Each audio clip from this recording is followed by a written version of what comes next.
Alright, here we are. 2013. Putting up base camp.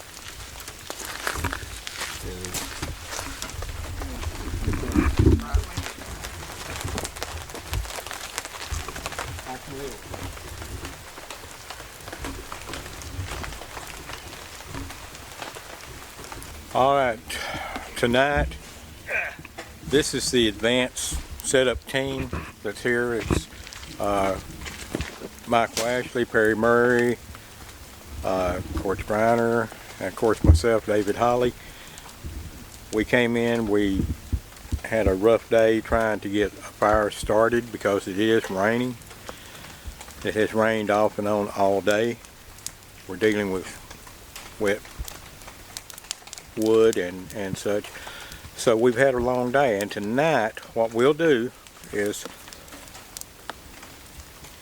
when we turn in, we're going to see if the creatures here in this area repeat what they've done in the past and come in and visit the camp area. We've left pretty much everything out in the open. If they're going to borrow a Coke or two, they're going to take the whole thing because they're not in ice chests. And we're going to, as soon as it gets completely dark, we'll be trying to do some tree knocks. We'll do some vocalizations. We're not really trying to set our cameras up tonight because the whole team's not here, the expedition team's not here. So this is just kind of a scouting trip and a setup. We'll commence just as soon as it's really dark. Start using artificial light for the camp, and when we go to bed, all lights except our campfire will be extinguished.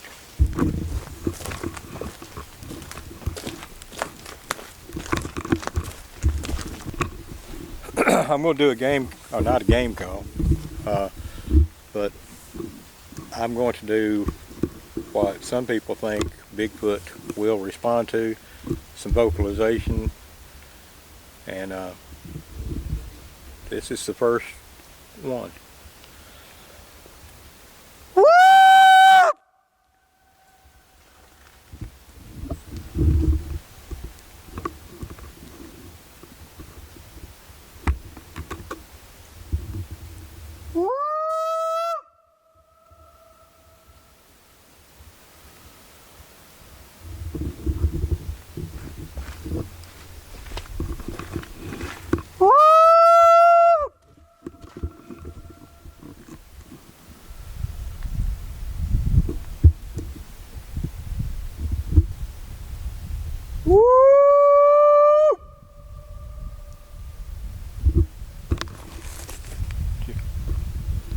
It wasn't echo.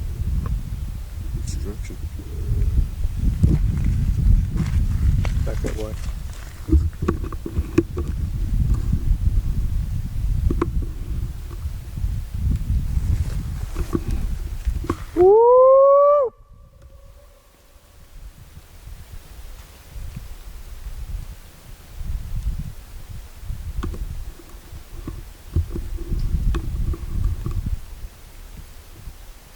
These things can move without being heard unless they just do something really stupid, like try to come up through these rocks and maybe hitting a rock and rolling it down and things like that. Last year when they came in on us the first couple of nights, we think they came from this direction and circled the woods using the cove and the shoreline to come in, and then they went out using the road because it was the least path resistance and there was no traffic. Then they hit the game trail that I followed today. But as you can see, it's growing dark, and we're going to go back up to the warmth of the campfire, grab a little bite to eat, and then see if we can't get something else started. Good morning. Welcome to day 2 of phase 4 of the Holly Creek project. We're preparing our morning meal. This is Jimmy Dean pork sausage, manufactured by another good old Texas boy. So, thank you, Jimmy. You want to give us a rundown of last night? Last night, Randy Harrington came in and joined us, and for the first time ever that I can remember, we were had the opportunity to look at things with a FLIR heat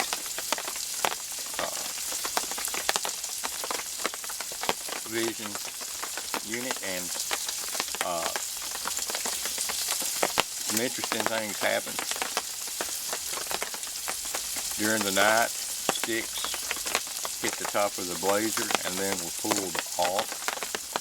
And I can guarantee you, Courts and I didn't get out. It was so black out that you really could not see in front of you once you got away from any kind of light. We found out later this morning that Michael's van had been bumped or shoved or something through the night. We experienced a lot of strangeness from about 8:30 or 9 o'clock on till about midnight. Then we turned in, and mainly all of our people that came in yesterday with us were worn out. They needed some sleep, and that was what was on our agenda last night when we went to bed about 12:30.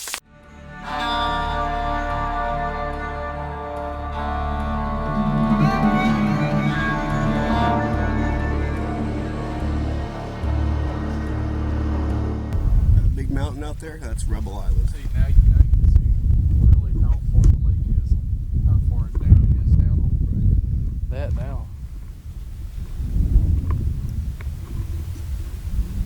Probably a good 15 feet. But I tell you guys what, even if nothing ever happens, I just enjoyed this whole process. This is the process of discovery, the process of trying, the process of trying to outsmart them, the process of just discussing these things. Man, I really appreciate you guys letting me come along. We're just glad you didn't have an eye infection. You can see that it's still messed up. You know, that's almost what I told you last You need night. it open, Logan. We don't talk about it, but his sense of humor is a lot like mine. Like, You need it didn't closed have or another open? eye accident, you know. No. I mean, I I have no problem, and I'm this way with I anybody. can get it. I like meeting people. I like working with them because your methods may influence ours down the road. Ours may help yours. Yeah. And Dad often quotes himself with my information. But I've always said that everybody has Go ahead a and call piece me. of the puzzle. You know, Yeah. you know stuff that you've seen that we may not have seen. That's the only way we're going to find out about it, is working with each other or talking to each other. When we were sitting around the campfire last night just chit-chatting, and I started dredging up all the things from the past 10 years and all the different things, it really is amazing. You know, we all should write stuff down because there's a lot of stuff, you know, and we all had so many different, you know, things that work, things that don't work, Yeah. you know. Check out some of these flat areas where the water's gone down. This is the way we're going to be coming back, right?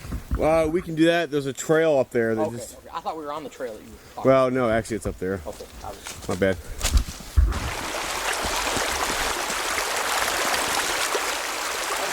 Can you step across and take a look at this?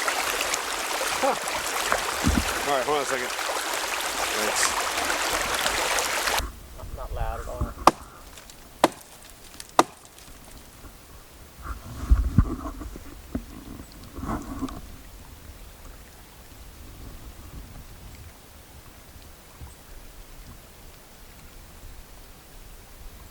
I thought I heard something over that way. Back. Straight back. Oh yeah, a little bit.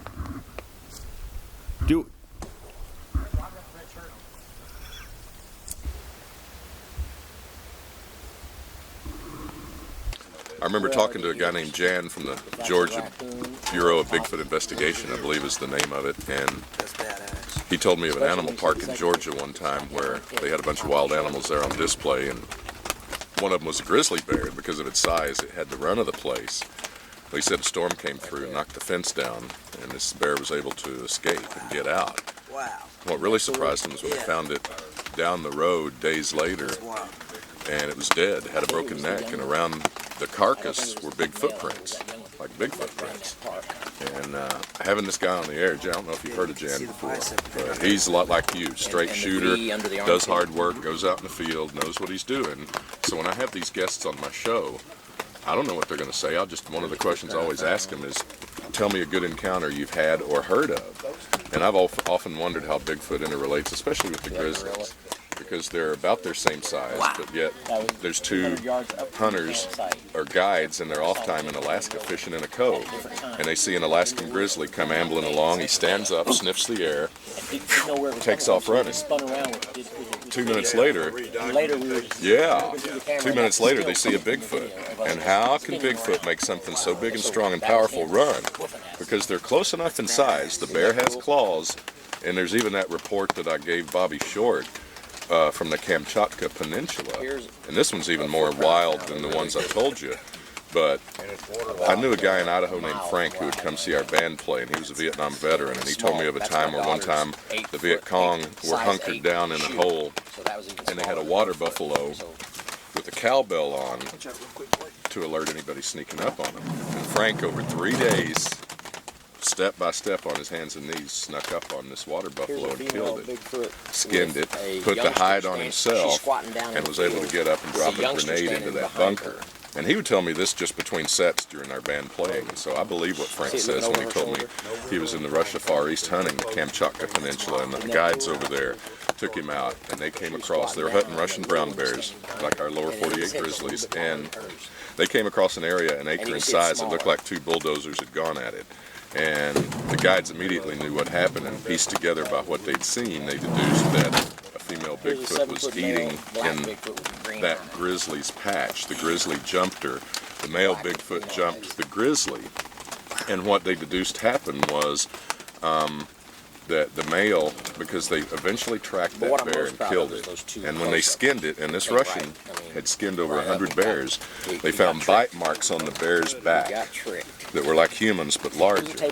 And he'd skinned 100 bears and never seen bite marks like that, and figured the male jumped the bear and gave it a crushing bite, probably got a glancing blow to its leg because it was wounded too by the blood. And the guides couldn't be paid enough to track the wounded Bigfoot, but they found the bear, shot it, killed it, and when they skinned it, saw these marks on it. And one of the guides, after this happened, went back up to that spot on the snowmobile to do some salmon fishing before winter set in.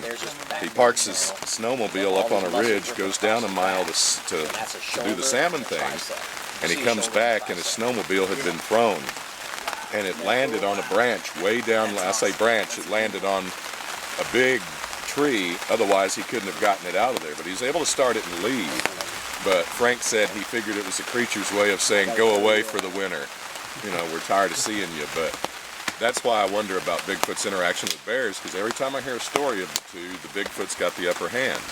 So anyway, it's an interesting story, and I like to pass along. It's from someone I believe and trust. So.